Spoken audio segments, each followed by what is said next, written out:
இவங்க திருவண்ணாமலையில் இருக்கிறாங்க. அண்ட் இவங்க வந்து பார்த்திங்கன்னா நிறைய வீடியோஸ் நான் பார்த்துருக்கேன். இவங்க காஃபி டீ குடிப்பாங்க, குடிச்சிட்டு அதுக்கப்புறம் பாதியை கீழே போட்டுருவாங்க. அது வந்து பார்த்திங்கன்னா எல்லாருமே போட்டி போட்டு அதை எடுத்து குடிப்பாங்க. நிறைய ஃபாரினர்ஸே நிறைய பேர் வந்து அந்த காஃபி டீயை எடுத்து குடிப்பாங்க. அவங்கள சுற்றி ஒரு பெரிய கூட்டமே இருக்கும். அண்ட் அவங்க பக்கத்தில் வந்து யாருமே ரொம்ப நெருங்க மாட்டாங்க. அவங்களுடைய வரலாறு வந்து ஒரு சில கதைகள் சொல்கிறாங்க. இவங்க வந்து திருவண்ணாமலைக்கு வந்து அவங்களுடைய ஃபேமிலி மெம்பரை யாரோ தேடிட்டு வந்தாங்க.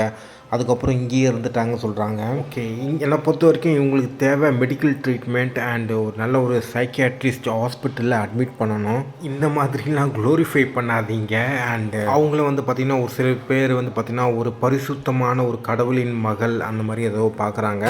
அவங்க கடவுளின் மகளும் கிடையாது, யாரும் கிடையாது. இந்த உலகத்தில் யாரும் பரிசுத்தமானவங்க அந்த மாதிரிலாம் ஒன்றும் கிடையாது. ஆண்ட பரம்பரையும் கிடையாது, எதுவுமே கிடையாது. அவங்களுக்கு தேவை மெடிக்கல் ட்ரீட்மெண்ட்டு. அவங்களுக்கு கொஞ்சம் நிம்மதியாக வாழ விடுங்க. அண்டு இது வந்து கொஞ்சம் தேவையில்லாத ஒரு விஷயமாக தான் எனக்கு தெரியுது. ஸோ இதான்.